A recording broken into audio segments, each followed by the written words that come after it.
Baik, tanpa berpanjang alam, Ustaz silakan dipersilahkan untuk memulai kajian. Fadhil Ustaz. Bismillah. Assalamualaikum warahmatullahi wabarakatuh.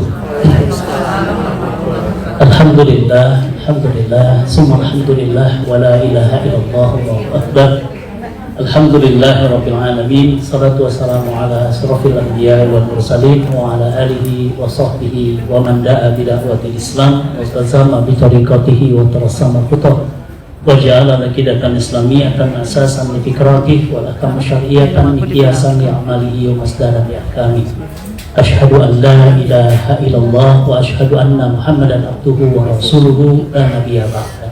Allahumma salli wa sallim wa barik ala sayyidina Muhammad wa ala Muhammad. Yang kita hormati dan kita doakan Bu Nuni dan keluarga. Masya Allah, saya kaget ini rumah barunya. Mudah-mudahan rumah ini berkah. Amin, amin. Karena dipakai untuk majelis ilmu, diniatkan untuk hadirnya malaikat-malaikat Allah yang datang dan berdoa memohonkan ampunan bagi yang hadir di majelis ilmu. Majelis ilmu itu, ibu-ibu, itu posisinya sangat mulia di hadapan Allah.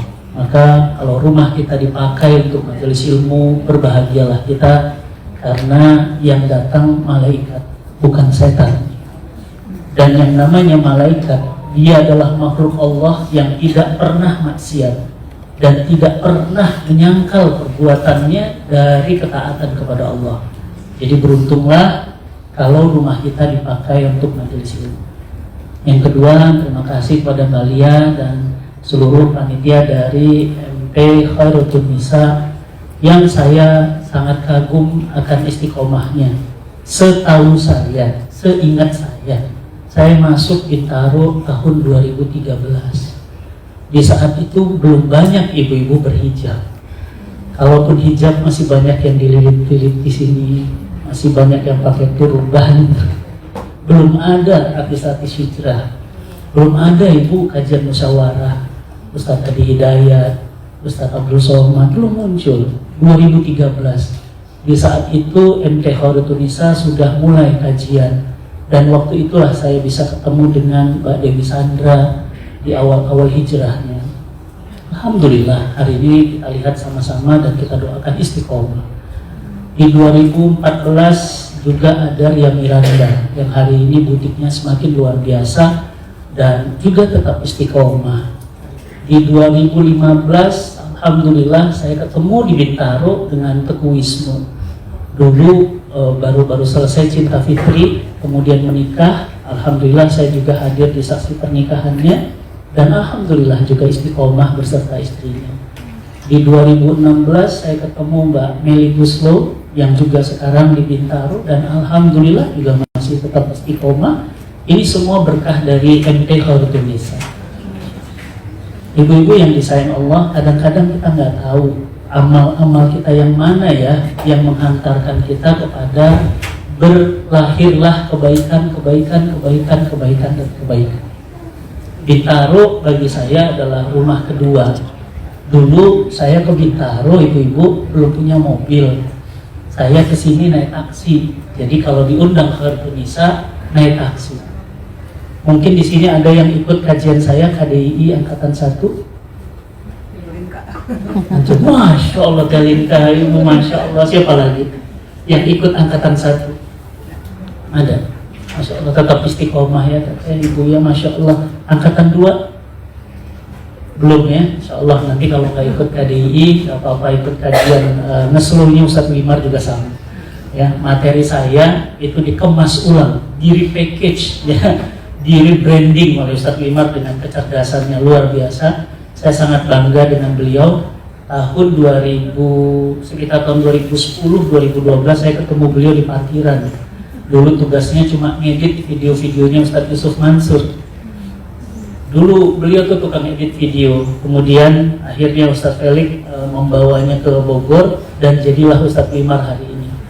Masya Allah ya Bu ya, jadi kita tuh nggak tahu ya Bu siapa dan kapan orang-orang itu kemudian akan tetap bersama dengan dakwah ini. Ibu-ibu yang dirahmati Allah, izin nampaknya yang di belakang nggak kelihatan, jadi saya harus agak Boleh berdiri atau tetap duduk? Kira-kira. Boleh berdiri ya? Insya Allah. Nah, jadi tadi kita sudah bersama Ustaz Imar tentang membahas tentang dakwah dan bagaimana agar istiqomah.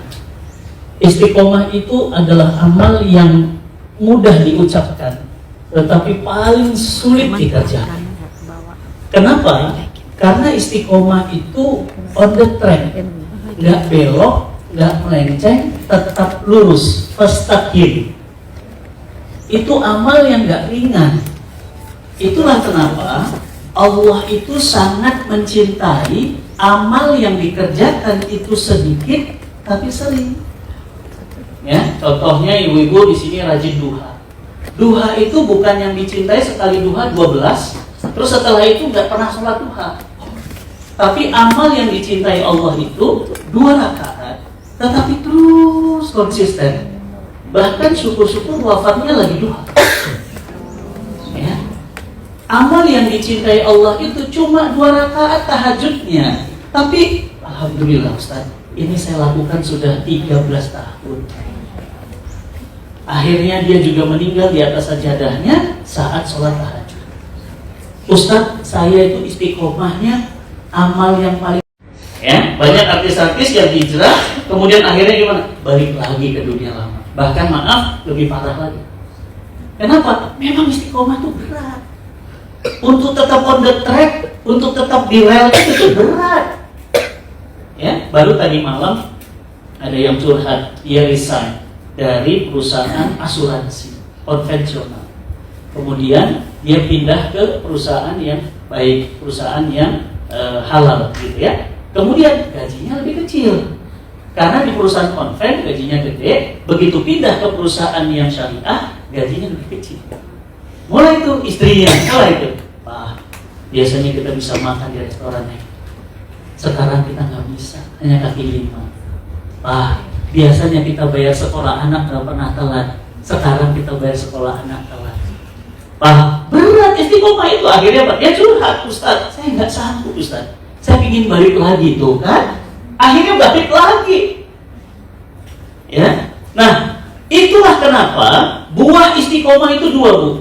Yang pertama, Allah akan ashabul jannah fit akhirah. Nanti di akhirat dikasih jannah, di dunianya orang istiqomah itu Allah berikan husnul khotimah. Jadi apa syaratnya husnul khotimah? Syaratnya itu istiqomah. Rajin baca Quran, matinya rajin sholat malam, WA masuk di grup innalillahi, meninggal dunia sahabat kita sedang sholat tahajud. Kenapa begitu? Karena biasanya tahajud. Innalillahi, ada ustadz meninggal di atas panggungnya pada saat mengisi. Kenapa? Karena hari-hari dia. Pernah lihat ibu ya, ada di acara departemen sosial seorang qori lagi baca Quran meninggal di atas Quran. Kenapa? Karena kerjaannya itu. Makanya orang bilang apa? Nabi bilang begini Bu, hadisnya itu Nabi bilang begini, innamal a'malu bikhawatim. Sesungguhnya amal itu dilihat dari akhirnya, dari kebiasaannya. Orang yang biasanya maaf ya, mabuk, istiqomahnya dengan mabuk, matinya lagi mabuk. Nauzubillah min dzalik. Orang yang maaf sering panggil pelacur, matinya lagi zina. Orang yang taklim, itu kemungkinan dekat matinya lebih taklim. Karena hidupnya gak ada kerjaan lain. Coba dari sini kemana Bu? Dari sini Ustaz, tuh kayak Ustaz Bima. Atau kemana? Ngisi lagi Ustaz. Pamit ya. Kira-kira kemungkinan besarnya matinya lagi ngapain? Ngisi kajian. Karena hidupnya itu terus. Makanya gak usah heran ada orang yang mati dalam keadaan yang sangat indah. Karena dia punya kebiasaan indah. Ya. Orang diwafatkan sesuai kebiasaan. Nah, pertanyaan saya, istiqomah. Nah, istiqomah itu buah dari mana? Iman, Rabbunallah. Maka orang yang beriman buahnya istiqomah. Berarti Ustaz Fatih, kalau kita mau istiqomah, mustahil ya kalau keimanannya nggak kokoh. Ya. Itulah kenapa kita mau istiqomah mengerjakan perbuatan itu karena kita yakin dulu sama Allah bahwa perbuatan yang kita lakukan ini semata-mata karena Allah, bukan karena maaf banyak follower, banyak yang nonton, banyak yang hadir, bukan, tapi karena memang ini perintah Allah, kerjakan. Maka Allah akan menganugerahkannya istiqomah. Dan ibu-ibu yang dirahmati Allah, istiqomah itu akan membuat orang juga mencintai orang itu. Kenapa? Karena orang ini konsisten. Coba punten ibu, ibu suka mana? Ulama-ulama yang konsisten atau ulama-ulama yang pelin-pelan? Konsisten. Sebutkan saja nama ustadz-ustadz yang konsisten. Ibu pasti suka. Kenapa? Ini orang konsisten tadi. Betul bu? Daripada sebentar dia ngomong A, sebentar dia ngomong B, mencela-mencela. Sebentar dia begini, sebentar dia begitu. Kenapa? Karena nggak konsisten. Jadi berubah-ubah. Ya, ibu pilih mana? Pilih suami yang konsisten atau suami yang mencela-mencela? Konsisten, terus gitu. Ya, ibu juga pingin nggak jadi istri yang konsisten atau istri yang mencela-mencela? Konsisten. Nah, konsisten itu berat banget, benar serius. Kenapa? Karena dia harus terus. Ya, makanya berat bu. Nggak, apalagi sekarang. Nih, di kehidupan sekarang kayak gini, wah sulit banget yang namanya istiqomah. Contohnya apa? Istiqomah untuk apa? Untuk nggak makan yang haram-haram. Sulit. Ya, di Indonesia mah mudah ya bu ya. Coba ibu keluar negeri. Ya, sulit sekali dapat makanan halal. Itu orang rela ngantri berjam-jam. Untuk apa? Demi makan yang halal. Sulit. Akhirnya apa? Ya udahlah, nggak apa-apa, haram-haram dikit. Yang penting kan halal friendly. Halal friendly itu bu, itu dapurnya masih campur, piringnya juga kadang masih campur, tempat nongkrongnya campur. Akhirnya apa? Akhirnya ya udah Ustaz, daripada nggak makan. Tuh mulai kan? Tadinya bilang apa? Riba haram. Tapi sekarang gimana? Ya Ustaz, habis gimana? Kalau kita mau konsisten dengan caranya kayak gitu Ustaz, kita nggak dapat proyek. Tuh kan mulai. Jadi berat bu, berat. Makanya izinkan saya salut banget sama artis-artis yang bisa konsisten. Ibu itu nggak mudah. Contoh ya, ada seorang artis, nggak usah sebutin namanya, dia ditawarin kontrak, harganya berapa? Miliaran, puluhan miliar. Itu apa? Buat film. Tapi di film itu dia harus membuka auratnya. Coba, Anda itu ibu deh, galau nggak sih? Ya galau lah. Satu sisi butuh duit, tapi satu sisi tahu ini nggak boleh. Itu nggak mudah bu, nggak mudah. Satu sisi itu haram, tapi satu sisi kita gimana ya? Udah tuh, akhirnya Pak mulai, ya ambil enggak, ambil enggak, ambil enggak, ambil. Akhirnya dia. Kenapa? Memang berat bu. Ya, coba deh suami kita, apalagi ya, masya Allah ya, jadi notaris. Berat tuh notaris yang istiqomah. Mana notarisnya? Nggak kelihatan. Oh, beliau cerita ke saya, Ustaz, yang namanya project-project itu yang gede-gede itu ya, yang begitu-begitu. Gimana caranya coba? Berat itu bu. Apalagi kita hidup di akhir zaman. Orang tuh bilang, Allah, mau yang halal-halal, yang haram aja susah. Apalagi yang halal. Tuh, bayangin bu. Susah ibu, sekarang itu istiqomah itu susah. Makanya kata Nabi di akhir zaman, kalian itu berpegang teguhlah kepada Islam, walaupun kalian menggigit dengan gigi geraham. Susah, susah. Maaf, punten. Ya, tapi saya harus sampaikan ya. Contoh misalnya, beli rumah. Di mana orang beli rumah cash? Rata-rata itu KPR. Dan KPR itu riba. Dan saya nggak mau makan riba. Gimana caranya? Ya udah kontrak bu sama Umu. Tahun pertama kontrak, tahun kedua kontrak, tahun ketiga sampai tahun ke-18 kontrak. Kenapa? Nggak berani pakai KPR. Punten ya, pulang dari sini jadi galau. Tuh, rumahku KPR. Bismillah, saya doakan Allah lunaskan. Ya, apalagi rumahnya di Bintaro. Berapa cicilan per bulannya? Berapa tahun? Mobil Bu, saya Bu baru punya mobil. Itu tahun pernikahan ke-15. Itu pun mobilnya harga 50 juta. Saya ingat banget dipinjemin oleh mualaf Cina yang sekarang tinggalnya di Jogja. Orang KDI juga. Apa dia bilang? Ustadz tuh kesana sini nggak ada mobil Ustadz. Tapi saya ingin bantu Ustadz, tapi belum bisa beliin. Kalau Ustadz mau, saya punya nih duit hasil jual rumah di Bintaro. Berapa Bu? 50 juta. Saya ingat banget beli mobil, saya mogok. Jadi kalau pengajian sering telat, kenapa? Hidung saya hitam-hitam. Ibu-ibu bilang loh, Ustadz udah telat hidungnya kenapa hitam? Nah iya, karena megang mesin. Sering mogok Bu, 50 juta. Saya ingat banget, alhamdulillah saya lunasin. Saya nggak berani Bu, pakai maaf ya, BCA, Mandiri. Untuk apa? Untuk utang agar saya punya mobil. Nggak berani. Jadi gimana? Udah utang ke teman, cicil ke teman tanpa bunga. Masya Allah, karena istiqomah, apa kata Allah? Wala khaufun alaihim wala hum yahzanun. Ada seorang ibu di Bandung, apa katanya? Ustadz, ya Allah, saya Bu ke Bandung isi pengajian, pakai mobil itu, mogok di kilometer 57. Pengajiannya jam 8 sampai jam 11. Saya datangnya setengah 1. Begitu datang jamaah udah bubar. Si ibu bilang, ya Allah Ustadz, mobilnya harus diganti. Ya Bu, doain saya ya Bu, biar bisa beli mobil baru. Ibunya bilang apa? Ustadz, Masya Allah, saya pingin beli mobil buat Ustadz. Semoga tiap putaran rodanya mengalir pahala jariah buat saya Ustadz. Ustadz mau gimana? Akhirnya saya beli Bu, zaman itu Grand Livina. Masih ingat Livina? Nah, Livina itu saya dapat baru dibeliin sama seorang ibu. Beliau masih ada sekarang, dibeliin. Dari situlah Bu, kemudian apa? Mulai punya mobil. Kenapa? Gak berani. Dan sampai sekarang saya tuh gak berani ngutang-ngutang untuk kemudian agar apa? Maaf ya, agar kesohor. Yang penting ngutang, yang penting kemudian ada bunga, yang penting bisa punya. Nggak mau. Ya, rumah Bu itu baru bisa beli di tahun ke-18.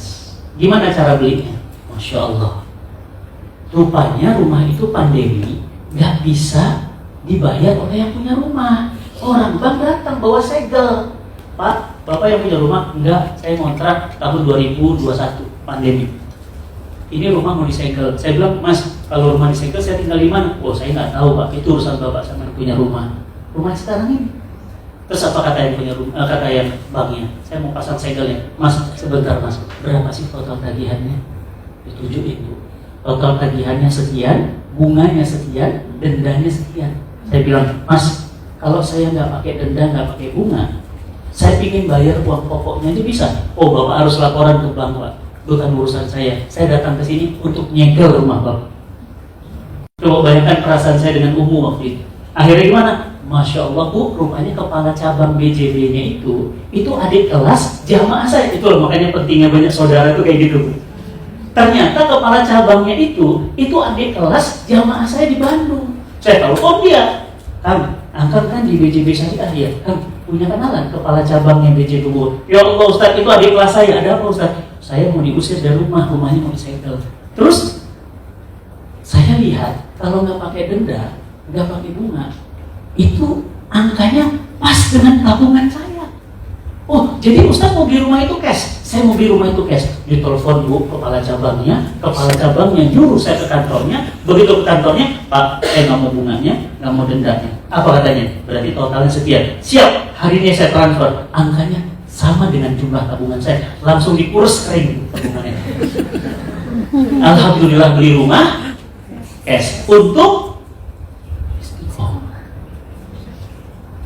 Jadi saya ngomong ke ibu, jangan riba. Saya nggak riba Bu. Saya ngomong sama ibu harus tepat waktu. Saya orang yang tepat waktu. Saya ngomong sama ibu nih harus istiqomah. Saya harus tunjukin sama ibu. Bismillah, coba lihat Mezi Muharram. Sekarang Mezi Muharram sudah 14. Punten, 1 rugi, 2 rugi, 3 rugi, 4 rugi, 5 rugi, 6 rugi, 7 7 rugi, 8 untung, 9 untung, 10 untung, sampai Magic Warung yang terbaru yang di Ritz-Carlton, untung terus.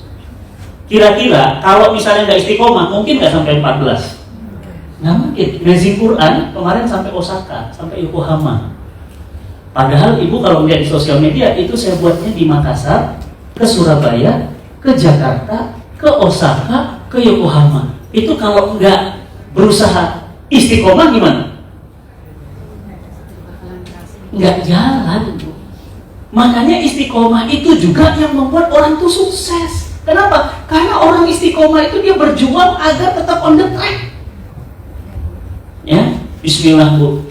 Istiqomah itu 3 dampaknya. 1, dampak akhiratnya ashabul jannah. Dia sang pemilik surga.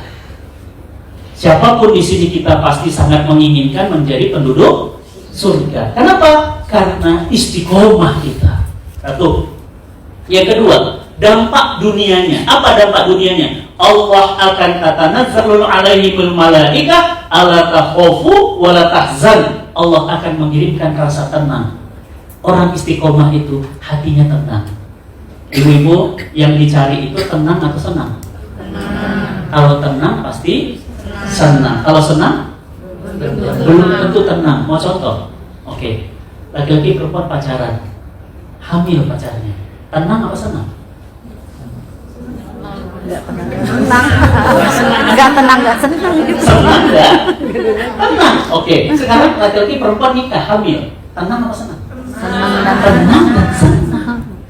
Oke. Sekarang satu lagi contohnya, laki-laki perempuan bukan mahram di kamar hotel, tenang senang?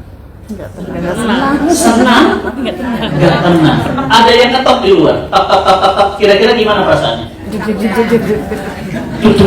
Kenapa? Karena nggak benar. Kalau nggak benar tuh Bu, nggak akan tenang. Makanya kenapa ibu-ibu duduk tenang? Kenapa ibu itu tenang hidupnya? Karena ibu hidupnya benar. Orang yang hidupnya benar, hidupnya tenang Bu. Itu tenang tuh apa? Wala khaufun alaihim wala hum yahzanun. Nggak takut. Makanya saya tuh alhamdulillah kemana-mana sendiri, nggak pakai tukang pukul, nggak pakai asisten, padahal dicap sebagai radikal. Ya kan? Kemana-mana sendiri. Coba aja lihat. Ya paling supir saya di mobil, saya jalan aja sendiri. Makanya sering ketemu ibu-ibu, Ustaz sendiri. Kenapa? Karena saya nggak pernah punya masalah sama orang. Ya, jadi yang pertama, manfaat istiqomah itu jannah, ashabul jannah. Quran surat Al-Ahqaf tadi. Yang kedua, apa dampaknya lagi? Tenang, Bu. Tenang itu nggak bisa dibeli. Berapa banyak orang kaya minum pil penenang? Sekali minum 7 Bu. Supaya Tenang. Punya mobil mewah nggak tenang. Ibu pingin mana? Ingin kaya tenang atau kaya nggak tenang? Atau miskin tapi tenang? Pilih mana? Kaya tenang atau kaya tenang? Beda-beda doang Bu. Ya, maka orang tenang itu enak Bu. Kenapa? Tenang gimana tenang? Bukankah hidup kita ini yang dicari ketenangan? Ya kan? Bagaimana kita dapat tenang? Bagaimana kita dapat tenang? Istiqomah dalam kebaikan. Yang ketiga, apa dampaknya orang yang istiqomah itu? Orang yang istiqomah itu yang pertama dapat surga, yang kedua diturunkan malaikat untuk tenang. Orang istiqomah pasti akan sukses. Ibu tahu KFC, maaf ya, terpisah dari sekarang dia diboikot dan tutup di mana-mana gerai ini. Hebat Bu, siapa? Kolonel Sanders. Istiqomah. Nawarin ke satu toko, ditolak. Nawarin ke 2 toko, ditolak. Nawarin ke 3 toko, ditolak. Akhirnya 70 kali tawaran KFC sekarang ada di seluruh belahan dunia. Istiqomah nggak dia? Istiqomah dia. Makanya dia sukses. Kita kan enggak. Hari ini dagang bakso, nggak laku, besok buat celele. Besok buat apa lagi? Besok udah buat tiba-tiba apa? Jualan hijau. Enggak istiqomah. Ibu lihat, maaf punten ya, semua pasti kenal Wardah Paragon. Ya, saya kemarin berkunjung ke Paragon sebelum berangkat ke Jepang karena Bu Nur sedang sakit, doakan Bu Nur sedang sakit. Saya nggak boleh cerita sakitnya apa dan tidak boleh share, ya. Tapi mohon doa saja. Hebatnya Pak Lagun, Wardah itu L'Oreal kalah. Maaf ya, Unilever aja mohon ampun sama Wardah. Padahal apa? Itu tadi perusahaan kecil, rumahnya kebakaran, ngadu kosmetik pakai ember. Cuma lulusan ITB, anaknya matanya sipit-sipit semua, ditolak orang pada saat jualan. Dikiranya apa? Mau jual agama, padahal orang Cina. Sekarang Wardah, Allah, Menteri Luar Negeri Indonesia aja diambil sama Wardah untuk jadi apa? Untuk jadi mitranya Wardah. Betul kan? Udah lihat di sosial media? Punten, berapa bayarnya? Nggak mungkin 2M. Makasih Mbak, gitu ya. 2M, makasih Mbak.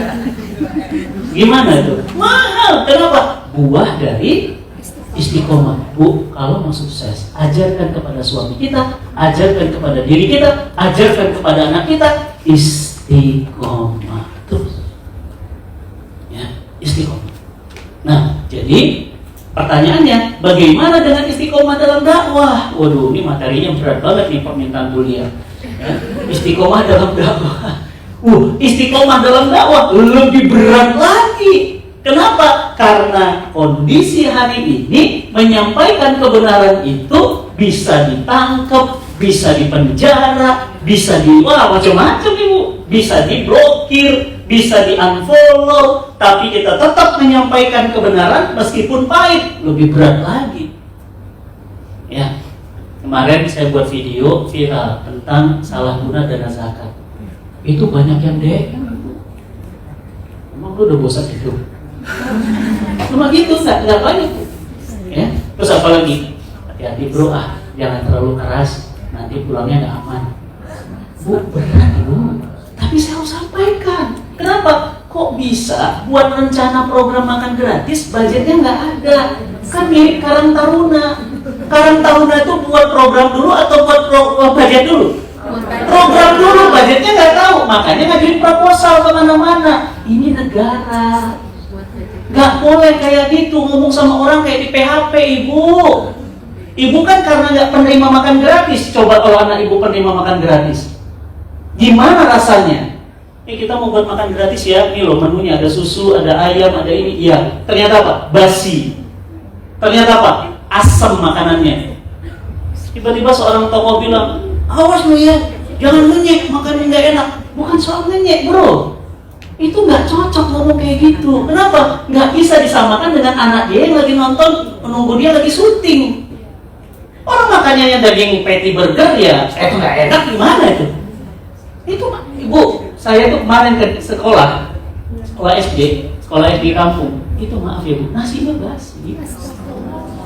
Ya, ini kan program nggak main-main. Bu, mendistribusikan ke seluruh Indonesia itu nggak mudah. Makanan gratis itu kan standarnya juga nggak bisa sama. Antara di kota susunya pakai apa, antara di pedalaman susunya pakai apa. Kemarin banyak yang keracunan. Kenapa? Susunya udah gembung. Karena susunya Bu, dibelinya susu-susu yang udah kadaluarsa supaya murah. Kan kasir Ibu pada mencret muntah-muntah. Makan gratis tapi mengorbankan nyawa. Maaf ya Bu, punten, saya dai, saya harus bicara. Nggak boleh kan, Ustaz jangan Ustaz, nanti Ustaz nggak aman. Loh ya nggak bisa, saya harus sampaikan. Nggak boleh kayak gitu, itu satu nggak boleh. Yang kedua, nggak boleh pakai dana zakat. Bu, zakat itu asnafnya ada 8. Fakir, miskin, amil, ghorimin, apalagi ibnu sabil. Siapa? Udah ditentukan. Sama siapa yang menentukannya? Al-Quran. Sudah ada angkanya di situ 8. Nggak ada yang 9. Makan gratis. Nggak ada di situ. Jangan main-main. Saya harus sampaikan istiqomah. Nggak mudah. Kenapa? Ancaman. Jangan dikira. Itu banyak yang DM. Supaya apa? Jangan ngomong lagi. Mending Bu, saya ngomong lagi ya Indonesia. Kalau yang lain apa? Masya Allah banyak yang ditangkap, banyak yang kadang-kadang diblokir Instagramnya. Saya tuh aneh, dulu saya kalau live IG itu sekali live bisa 200-300. Sekarang tuh nyari 100 aja susah banget. Kenapa? Iya karena diperlambat itunya. Saluran live-nya itu nggak boleh. Masih mending lah ya kalau Ustaz Felix lebih ngeri lagi Bu. Ya, Ustaz Abdul Somad, saya kemarin undang, Ustaz, ayolah ke Jepang, isi kajian di sana. Apa kata beliau? Saya di blok Ustaz. Semua negara kecuali Mekah, Madinah saya boleh, sisanya blok semua. Nggak bisa, makanya pantas kok saya ajak, nggak bisa. Semua saya pernah terbang di atas pesawat menuju Eropa. Di atas pesawat itu dapat langsung surat apa? Nggak boleh mendarat, jadi nggak bisa mendarat. Jadi begitu mendarat langsung balik lagi. Kenapa? Nggak mudah Ibu istiqomah dalam dakwah itu. Ya, nggak usah istiqomah dalam dakwah, istiqomah dalam sehari-hari aja kita tuh udah berat, apalagi istiqomah dakwah. Makanya dulu pertama kali saya nikah sama Ustazah tuh saya bilang sama apa? Siap, punya resiko nikah sama suami yang suaminya Ustaz. Kenapa? Satu, ya resikonya ya begitu, nyampaikan kebenaran, resiko.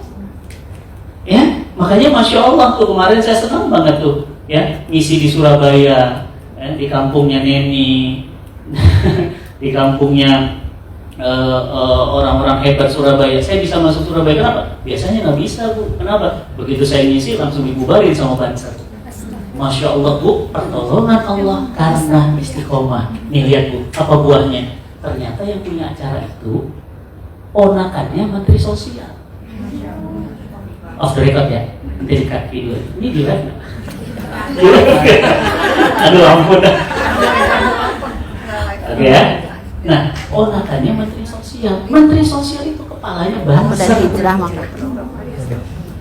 Ya, jadi kepala Banser itu Banser udah mau datang Ibu, ngebatalin acara saya di hotel termewah di Surabaya. Itu hotel termahal di Surabaya. Saya ngisi di situ nggak tenang. Saya kenapa? Saya takut ngisi tiba-tiba jebret masuk bubar. Ternyata apa? Kirim surat tuh, jangan dibatalkan. Saya aman dan melindungi beliau. Sudah selesai Bu. Itu apa? Buah dari apa? Istiqomah, pertolongan Allah. Jadinya dapat pertolongan Allah. Kalau enggak, mana berani saya datang ke kampungnya Mbak Lia, ya, Surabaya gitu. Wah, enggak boleh Mbak Lia. Ya. Saya pernah sama Ustaz Felix ya, sama belum ada Ustaz Wimar waktu itu, belum lahir. Mobilnya Ustaz Felix itu dikejarin, dilemparin batu. Bahkan lagi ngisi pengajian, temanya apa Bu? Udah putusin aja. Coba. Temanya apa? Udah putusin aja. Datang, dihancurin pintunya, dibubarin kajiannya. Ustaz Felix bilang, Pak izin Pak sebentar, saya mau doa kafaratul majelis dulu. Nggak ada doa-doa. Jadi istiqomah dalam dakwah itu nggak mudah, kecuali ibu dakwahnya dakwah yang cari aman. Bicara sholat, itu aman tuh, ya kan? Apalagi bicara puasa. Tapi kalau sudah bicara tentang awas korupsi, Indonesia negara terkorup, jangan jangan makan uang zakat, itu resikonya berat. Kenapa? Karena ujian istiqomah itu berat, tapi pahalanya juga berat. Maka jamaah yang dirahmati Allah, inilah pentingnya istiqomah. Dan buah istiqomah yang keempat, yang pertama tadi dapat surganya Allah, dapat ketenangan dan dikirimkan malaikat, juga dapat kesuksesan, dan terakhir buah istiqomah itu apa? Husnul khotimah. Jadi kalau ibu ingin husnul khotimah, istiqomah terus, ya. Nanti Bu Nuni buat kajian nih, terus tuh nama majelisnya istiqomah. Udah aja istiqomah terus. Meninggalnya gimana? Lagi kajian. Kenapa? Karena terus itu. Ya, umroh. Wafatnya lagi umroh. Saya mau contohin ajal dulu ya. Ada tisu. Saya mau kasih tahu bagaimana proses ajal datang dan bagaimana kaitannya dengan istiqomah. Nah, tisu kering. Nah, saya hanya ingin gambarin ini. Maaf ya, perhatikan ya. Ini tangan kita nih. Ini tangan saya, ini kita. Ini pulang pengajian, ke pasar, jalan, ketemu suami, ini hari-hari kita nih. Kan kita nggak tahu ya. Nah, ajal itu datang udah ditentukan Bu. Katakan hari Kamis jam 1 siang, itu ajal datang. Nah, kemana kaki melangkah, itu pilihan siapa? Kita. Ajal datang, Allah yang tentukan. Nah, kebayangkan kenapa husnul khotimah itu berbuahnya buah dari istiqomah, karena pada saat ajal datang dia mengerjakan kebaikan itu. Jadi ajal datang kita nggak tahu, tapi kemana kaki melangkah itu pilihan kita. Makanya orang yang pulang kajian belajar bahasa Arab, habis itu gimana? Saya lagi nyusun program Ramadan, Ustaz, 40 hari lagi saya ngumpulin ibu-ibu, kami mau bahas Ramadan nanti programnya apa. Habis itu saya jemput anak sekolah, habis itu saya pulang ke rumah Ustaz, habis itu saya masak, beres-beres di rumah. Nah, kalau pola kita kayak gitu, berarti kemungkinan besar matinya juga lagi begitu. Jadi ajalnya datang, ini kita nggak tahu, tapi kemana kaki kita melangkah, kita yang pilih. Saya pulang dari sini, ketemu orang. Habis meeting, ada podcast. Podcast, malam ada tamu. Besok pagi ngisi subuh. Terus gitu aja terus. Jadi polanya itu aja. Sehingga matinya pun kemungkinan besar sedang begitu. Kenapa? Karena hari-harinya itu terus. Ya, jadi makanya kalau kita ingin meninggalnya husnul khotimah, istiqomahlah. Ya, istiqomah Pak, sholat di awal waktu. Ibu saya azan belum berkumandang, udah mau kenahan Bu.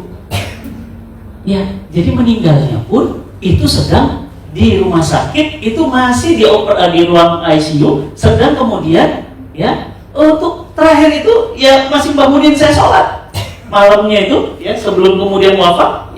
Nah, bangun tahajud. Saya tuh malu Bu, nemenin ibu saya di kasur sebelah, itu ibu saya masih bangun tahajud. Ibu saya tuh nggak pernah tinggal tahajud seumur hidupnya, dan selalu sholatnya itu di azan pertama.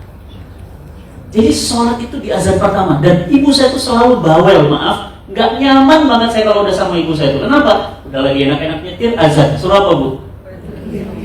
Beli cari masjid. Saya bilang, Ma, ini macet, Ma, nggak mau tahu, keluar, cari masjid. Ya, jangan gitu juga, nggak bisa. Ibu saya, ini saya tuh biru-biru, masih kecil, cubitin sama ibu saya. Kalau ditanya sama tetangga, kenapa itu tangannya biru? Dicubit setan. Saya masih ingat ya dulu istilah ada kalau biru-biru, dicubit setan. Berarti setannya Ibu biru-biru. Emak saya paling strict Bu soal sholat. Jangan pernah tinggalkan sholat. Benar-benar. Akhirnya juga begitulah dia.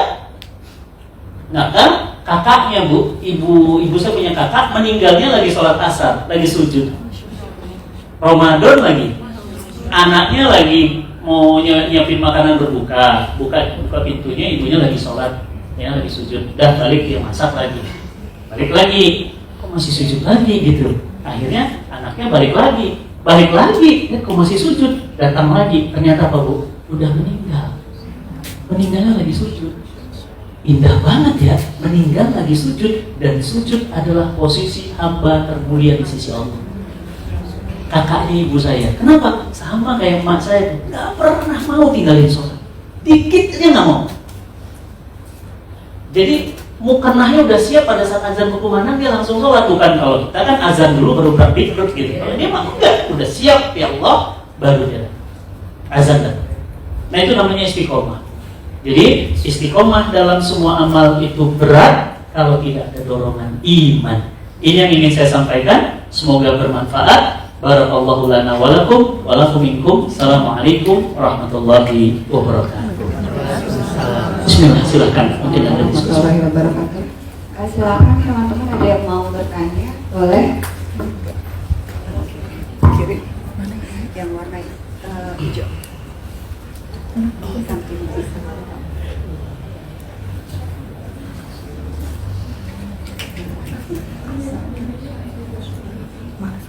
Assalamualaikum warahmatullahi wabarakatuh. Jazakumullah khair Pak Ustadz atas ilmunya. Masalah riba tadi, saya ingat waktu dulu itu kami selalu membeli mobil pakai bank swasta gitu ya Ustadz ya. Terus kita jual. Nah sekarang tersisa satu. Tapi dalam konteks bukan istiqomah, enjoyment, karena ada duit kali ya. Terus saya selalu selalu yang sama saya, ini mobil riba gitu. Tapi ketika saya pengen jual, anak saya selalu, ini mobilnya aman lah gitu. Jadi saya selalu kayak galau gitu Ustaz. Jadi gimana sikap saya terhadap anak,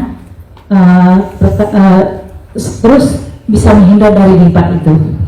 Yang kedua Pak Ustaz, saya masalah anak ini sedikit melenceng dari persoalan. Anak saya itu melihat saya di waktu muda ibu yang produktif, tapi dia melihat dari sisi finansial kali ya.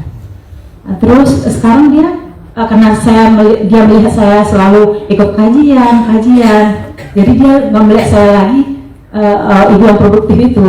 Terus sempat nanya kemarin, kenapa mama harus ke kajian terus gitu, sementara mama dulu masa ibu-ibu yang produktif yang dedek idolain gitu.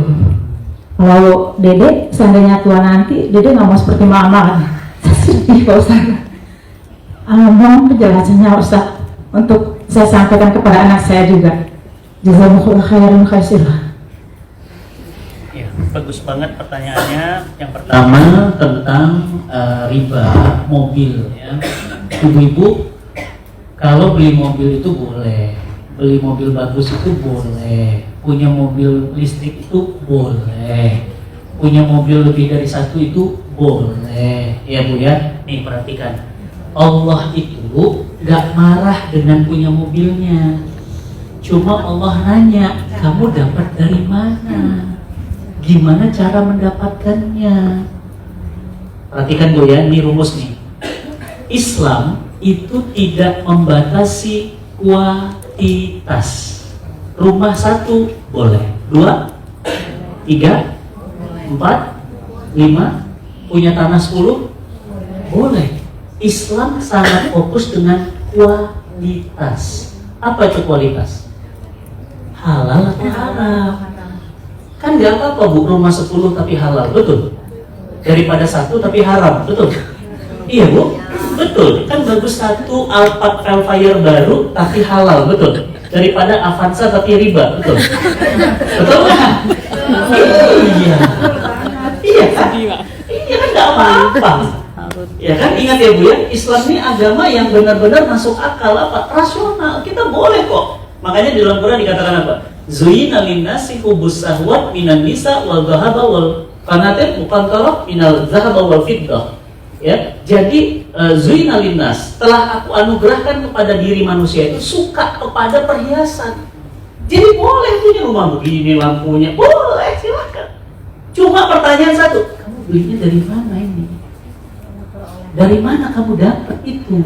Ibu jangan main-main. Nanti di yaumil hisab, ini kaki kita nggak bisa melangkah masuk ke surga kecuali jawab 2 pertanyaan. Pertanyaan satu apa? Umur. Dipakai apa? 1. Ditanya cuma 1. Yang kedua, harta.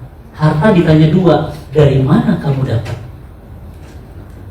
Kemana kamu belanjakan? Umur ditanya berapa?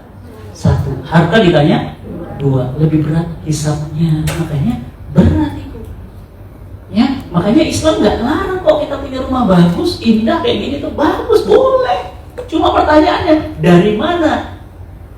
Kok bisa? Itu tuh yang ditanya. Siap? Silahkan, kalau siap nanti jawab di yaumil hisab. Alhamdulillah Ustaz, kebetulan ayah saya itu saya putri satu-satunya. Ayah saya itu masih keturunan Sultan Hasan al-Bolkiah. Beliau wafat, anaknya cuma 1. Ya semua turun ke saya. Masya Allah Bu, halal apa haram? Waris itu halal Bu. Ya, apalagi yang halal? Hibah itu halal. Ya, saya kasih hadiah ke ibu kasih hadiah ke saya itu halal, hibah namanya. Makanya kata Nabi apa? Tahabu, saling memberikan hadiah, niscaya kalian saling mencintai. Itu halal. Apalagi yang halal? Bekerja. Apalagi yang halal? Bisnis, kalau bisnisnya halal. Apalagi yang halal? Ya, yang halal apalagi? Jasa. Ibu punya kemampuan arsitek, interior design. Saya mau bangun rumah, sini sama saya desainin mau gaya apa, mau Eropa, mau Jepang, atau mau Amerika, didesainin interiornya. Itu jasa. Apalagi jasa? Dokter. Apalagi jasa? Arsitek. Apalagi jasa? Notaris. Itu masuk. Ya, boleh nguruskan surat, kemudian dapat fee, ya kan, itu jasa. Oke? Nah, pertanyaannya Bu, saya ingin jawab pertanyaan Ibu, bagaimana ya Bu? Namanya Ustadz, namanya anak-anak dengan mobil kayak gini dia senang. Kan dia belum nyampe ke situ. Jadi kita nggak bisa nyampe langsung ngomong ke sana. Kecuali umurnya udah umur dewasa, kita bisa ajak diskusi. Nah, sebenarnya mobil ini belum ideal. Kenapa? Papa waktu itu beli masih hutang bank. Oh, jadi gimana mah? Nggak boleh nak, dalam Islam namanya pinjam meminjam itu nggak boleh berbunga. Bunganya itu namanya riba. Riba itu dosanya 1 perak itu seperti 36 kali zina. Bu, seperak Bu. Mobil Alphard itu bukan seperak, 1 miliar perak. Bu, ayo, kalau 100 perak kali 36 berarti berapa? 3.600 kali zina, 100 perak ya. Ibu beli mobil itu berapa? Bunganya berapa bunganya? Kaliin. Ya, dan seluruh ulama sepakat tidak ada perbedaan, riba itu haram, jelas di Al-Baqarah. Wa halallahu bai'a wa harrama riba. Nah, karena anak kita belum paham, kalau dia masih kecil kayak Sajat tuh Bu, masih kelas 2 SD, nggak usah dibawa riba tuh haram loh nak ini. Jadi fikih riba tuh gini nak. Jadi interaksi antara bank dengan nggak usah. Jadi gimana kalau dengan anak-anak kayak gitu? Bilang aja doakan ya, habis sama Umi bisa beli mobil yang lebih nyaman dan halal. Dah. Tapi kalau anak ibu udah kuliah bisa diajak diskusi. Abang, nah kayak Sajat, kayak Alif tuh bisa tuh. Abang harus bangga sama Abi, kata Umi. Kenapa? Abi itu beli mobil tuh gak pernah utang banget. Ada beli, gak ada sabar. Kenapa Mi? Karena riba itu haram. Bisa kita jelaskan. Oh, apa bedanya Mi riba sama ya? Misalnya kita beli dengan akad murabahah. Murabahah gimana Bu? Ibu beli mobil, tapi bukan akad pinjam, tapi akadnya jual beli. Contoh, misalnya gini, punten. Ini harganya 100. Kalau beli di bank transfer uangnya ke kita. Berarti kita minjem uang ke bank. Ditransfer berapa? 100. Dibelilah ini barang. Berarti kita nyicil ke bank 175. Berarti bank ambil bunga 75. Ah, ini akadnya pinjam meminjam, itu riba. Tapi kalau yang syar'i gimana Ustadz? Bank membeli ini 100, bank beli benar-benar jadi punya bank. Bank jual ke kita 150, dia bilang saya ngambil margin 50. Terus ibu bilang jangan 150 lah, 140 ya, 145 ya Bu. Itu murabahah namanya, itu boleh. Jadi jual beli, bank beli, ibu cicil ke bank.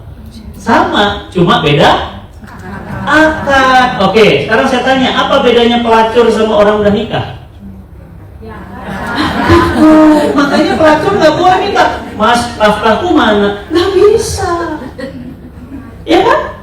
Mas, kamu kok nggak didik aku? Didik. Orang pelacur itu nggak ada akad ibu. Ya, bedanya sama istri apa bedanya? Ada akad. Akad itu konsekuensinya apa? Nafkah, pendidikan, apalagi waris. Bisa kemana-mana itu. Ibu ya, jadi jangan main-main sama akad. Ya, makanya ibu juga harus jelas Bu. Kalau akadnya pinjem. Kalau akadnya beli. Kalau akadnya sewa. Islam itu jelas banget. Ya, nanti kapan-kapan kita belajar fikih muamalah. Ya, itu. Yang kedua, ini yang saya khawatirkan. Ibu-ibu punten ya, ini yang saya khawatirkan. Pertanyaan ibu bagus. Anak-anak jadi trauma dengan orang tuanya karena tidak jalan komunikasi dengan anak. Banyak anak ustaz gak suka bapaknya ustaz. Iya. Direkam. Serius Ibu, saya nggak boleh sebutin. Ntar saya bilangnya Banyak anak-anak ustadz benci sama bapak. Kenapa? Karena bapaknya nggak pernah di rumah, bapaknya nggak produktif, isi kajian terus, nggak pernah cari duit. Anaknya nggak pernah dikasih tahu, nggak pernah terkomunikasikan apa pekerjaan bapaknya, sehingga anaknya tumbuh besar nggak suka dengan anaknya, bapaknya ustadz nggak suka. Banyak Ibu, ini nanti mau saya angkat di podcast. Jadi Ibu, maaf Bu, kalau anak Ibu belum balik, Ibu masih jelasin, enggak nak, Mama masih produktif kok. Buktinya Mama sambil ngisi pengajian sambil arisan. Itu arisannya produktif. Mama masih kona jualan online, kemarin Mama just tip, gitu kan? Itu produktif. Jadi pengajian juga produktif. Nah, kenapa Bu bisa muncul gitu? Karena anak kita nggak ngerti. Berarti harus diberi pengertian. Kenapa Mama kok taklim terus? Itu yang saya khawatirkan kepada kami dengan anak kami yang nomor 2 nih. Karena ibunya ngaji. Kalau ini kan Ibu kan ikut pengajian. Kalau Bu saja kan ngisi pengajian. Nah, kalau anak pertama alhamdulillah Bu udah aman. Anak kedua nih mulai dia bilang, Mbak, Umi kok jarang di rumah ya? Isi kajian terus. Mulai Bu. Makanya kami juga deg-degan ini kenapa? Jangan-jangan anak kami yang kedua ini juga aku nggak suka dengan kajian. Hati Bu. Makanya apa? Disinilah pentingnya ibu mengkomunikasikan pada anak. Kenapa harus majelis ilmu nak? Kenapa kita harus juga hadir majelis ilmu nak? Kenapa? Berkah apa yang kita dapatkan nak? Dan kenapa keluarga kita sangat mencintai ilmu nak? Gitu. Makanya Ibu, punten, kadang-kadang pengajian juga harus bawa anak. Ya, Masya Allah, dibawa Bu. Apalagi anaknya itu mau duduk diam, manis, tentrem, duduk bagus Ibu, dibawa. Supaya apa? Anaknya tahu apa pekerjaan ibunya. Makanya dulu Bu, anak saya, Alif itu dulu kalau libur sekolah, dia yang masangin Infokus. Dia yang bawain tas saya. Dan Masya Allah Bu, Ibu tadi nangis, saya juga nangis. Tapi kasusnya beda. Sekolahnya nanya sama dia, Alif, kamu bangga nggak dengan abimu? Bangga banget. Kenapa kamu bangga? Karena abi aku berdakwah. Itu buat saya nangis itu. Di mana-mana banyak anaknya ustadz nggak suka bapaknya dakwah, anak saya bangga. Kenapa? Karena saya libatkan, saya ajak mereka. Makanya keren Bu taklim remaja. MT Khairatul Nisa itu punya taklim remaja sejak dulu. Tahun berapa Mbak? 2011.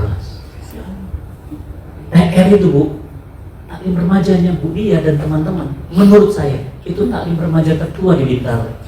Mungkin saya salah. yang ngurusnya tuh. Ada lagi taklim remaja. Yang ngurusnya. Jarang, tapi konsisten ya, terus. Nggak tahu mesti jalan di Hari Sabtu kecil-kecil, alhamdulillah, silahkan dipakai. Ya, dulu itu di Puri, Bintaro itu, Masya Allah Bu, anak-anak kecil Bu. Itu ibunya nungguin, lagi belajar sejarah sama Ustaz Limar, kadang-kadang sama Ustaz Felix, kadang waktu itu sama Teguh Wisnu. Saya masih ingat itu TR, saya masih ingat TR, taklim remaja. Untuk apa sih? Salah satunya menjembatani supaya anak tuh nggak trauma, supaya anak juga, maaf ya Bu, satu frekuensi. Jadi sama, anak, bapak, ibu, istri, anak sekeluarga sesurga. Kenapa? Karena frekuensinya sama. Bismillah ya Bu, kalau anak ibu tadi masih kecil, tolong dikomunikasikan supaya dia nggak anti. Tapi kalau anak ibu sudah dewasa, ibu harus cerita lebih serius kenapa kita harus hadir di majelis. Gitu ya. Bismillah. Yang kedua, boleh sahabat. Ya. Assalamualaikum warahmatullahi wabarakatuh. Ustaz, terkait riba, sebenarnya topik yang banyaknya saya skip daripada saya dengarkan gitu. Karena ada anggota keluarga yang bekerja di bank gitu ya Ustaz, bank konvensional. Sementara kepala keluarga gitu Ustaz. Jadi kita tuh sikapinnya gimana gitu Ustaz. Iya, dilema sangat besar karena kepala keluarga ya Ustaz. Mohon penjelasannya. Terima kasih Ustaz. Baik, tentang suami yang bekerja di perusahaan ribawi ya. Riba itu yang haram tuh 4 ya. Ya, boleh dicatat hadis riwayat Muslim, yang makan, yang mencatat, saksi, dan yang memberi. Jadi bank itu bukan haram, ingat ya. Bank itu tidak haram. Yang haram itu adalah beberapa akad-akad transaksi di bank. Ibu mau berangkat umroh nanti, ibu tukar uangnya money changer ke bank, boleh nggak? Haram nggak? Enggak. Ya, jadi jangan bilang bank haram. Ya, ibu tarik uang tunai di ATM. ATM-nya itu adalah bank tertentu, boleh nggak? Boleh. Saya mau transfer uang ke rekeningnya Taklim Remaja, ingin donasi, kan melalui bank. Boleh nggak? Boleh. Kenapa? Karena jasa bank ada jasa yang halal. Apa jasa yang halal? Money changer, apalagi? Transfer, apalagi? ATM, apalagi? Yang halal-halal di bank. Safe deposit box, boleh. Ibu ada nyimpan emas, ada nyimpan apa tuh? Cincin, berlian, ada nyimpan mutiara yang harganya 2 miliar satu. Kan nggak mungkin nyimpannya di rumah. Betul? Nyimpannya kemana? Ke bank, ada namanya safe deposit box, bayar jasa. Bang, tolong simpanin ya, gue bayar jasa. Boleh nggak? Boleh. Nah, jadi kesimpulannya bukan bank yang haram ya Bu, ini jangan salah. Jadi kalau ibu bilang bank haram, berarti ibu pada saat mau setor uang, mau transfer kuliah anak di luar negeri, ibu masuk ke tempat haram. Bukan banknya yang haram, akad-akad transaksinya itu ada yang haram. Jadi bukan banknya. Nah, terus bagaimana dengan pekerjaan? Tergantung. Suami tadi bekerja di divisi apa? Ustadz, suami saya itu yang benerin mesin ATM-nya. Lah kan gak ada hubungannya dengan riba. Suaminya ngapain Mbak? Suami saya itu Ustadz, itu yang nyetak kertas-kertasnya itu Ustadz, supaya kertas kwitansinya itu berjalan lancar, itu dia tuh. Nah, jadi yang kena itu 4 coba. Yang memberi, mencatat, saksi, yang memakan. Berarti apa divisinya? 1, misalnya maaf, suami di bagian apa? Penagihan kartu kredit, itu jelas. Bu, kartu debit, uang debit, uang siapa? Uang kita, uang nasabah. Ditarik, saldonya berkurang. Berarti memang uang kita tertransaksi. Kalau kartu kredit, bank memberikan limit ke ibu. Punten, misalnya ibu ke Citibank, Citibank ngasih ibu 100 juta. Kemudian ibu pakai belanja beli tas 15 juta, tinggal 85 juta. Pakai lagi beli sepatu 12 juta. Pakai lagi beli jam 50 juta. Nah, nanti tanggal 5 ibu bayar disertai bunga. Itulah yang riba. Nah, suaminya kerjanya di penagihan. Mas, gimana Mas? Ini udah tanggal 12 loh, kok belum dibayar? Tolong disetor ya, sekalian sama bunganya. Karena jadi tidak semua di bank itu, pekerja bank itu haram semua. Enggak semua. Kenapa? Ada pekerjaan-pekerjaan yang aman. Tapi saran saya, itulah yang disebut dengan subhat. Subhat itu tahu Bu? Dibilang kopi, susu. Dibilang susu, Kopi. ada kopi-kopinya, ada wangi-wangi kopi Bu di situ. Kenapa? Karena campur-campur. Makanya gimana? Saran saya, bismillah, keluar saja, cari pekerjaan lain. Ya, banyak kok pekerjaan-pekerjaan lain yang bisa dikerjakan. Jadi Ustadz, walaupun samar-samar sebenarnya masih halal, cuma Bu, kecampur-campur. Bagaimana jadinya baiknya? Enggak sama sekali. Ya, galau pasti. Nah, ini kaitan dengan materi istiqomah. Berat itu, galau. Satu sisi ini nafkah, tapi satu sisi ini haram. Ibu, hadis riwayat Imam Bukhari, catat. Satu dosa riba, kata Nabi, ada 73 pintu dosa. Ini pintunya berapa? 1, 2, mungkin 3. Bu, dosa riba 73 pintu dosa. dosa paling kecil itu seperti berzina dengan ibu kandungnya sendiri. Bu, zina itu dosa besar. Ini zina sama emaknya, dan itu paling kecil.